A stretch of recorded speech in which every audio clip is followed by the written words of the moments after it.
This past year, my business changed dramatically, and it's for the better, for our family, for my business, and for me in general, just life in general. So I'm a homeschooling mom of 3. 2 I homeschool, and I own a photography business. I also do laundry as a side hustle. Earlier this year, I had a nanny. She worked 2 days a week, and it was pretty expensive. I felt like I was burnt out constantly. I was trying to make sure all my employees were paid. I was trying to make sure my nanny was paid. I was trying to pay off bills. I just was in a constant state of stress. And in May, she called and said, unfortunately, she had to move to another state so that she could help her son. She was my friend's mom, so she was a grandmom. And I was like, absolutely, I completely understand. And no hard feelings. And I took a week to kind of think about my plan because it came up abruptly. And of course, first thing I thought was like, oh my God, how am I going to get a babysitter that A, is going to be able to pay a good salary, and B, I can't trust anybody. I am very hard at trusting someone with my children, especially coming from the school system, and now I homeschool my kids. So I decided to wait a week, and it was the best week that I ever took time and prayed and thought about what I truly thought was next in this life chapter.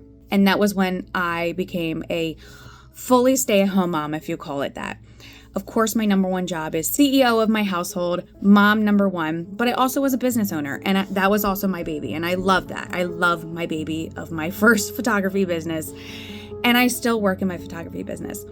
But it has changed my life for the better to be home more and more intentional with my kids. So this year, I decided I'm going to write out, just like any business would, a goal chart for our family, my business, finances, what we want to do, just kind of writing it all down so that we can look at it at the end of the year. Now, I'm a planner person. I'm not super type A planner like this. So this is hard. This is really hard for me.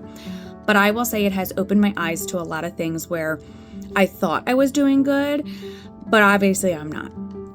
So one of those things is making sure that we have a monthly date night. We're not at the financial standpoint where we can do weekly date nights. That's just not feasible in this economy. But I want to make sure that my husband and I have quiet time together, even if it's just grabbing some takeout and coming home and just talking. Like, I would rather come home in my pajamas, eat sushi on the couch, and then just talk, or even just sit next to each other and watch a show. Like, we rarely do that.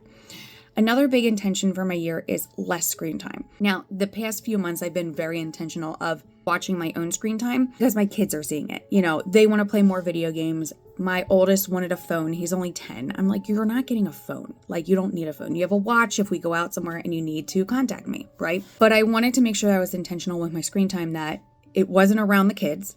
And if it was, I make a timer for myself. So it's 15 minutes of scrolling. Or if I'm on the computer, I do a 1 hour straight no phone time so that I could stick straight to my task, right? So I'm really excited to really plan out this year as CEO of my household. And if you have anything that has worked for you, or any thoughts that you have put down for 2026 for mom, small business owner, but also coming back to my Catholic faith in real deep dive into it. Like, we are very active in our church and I love it.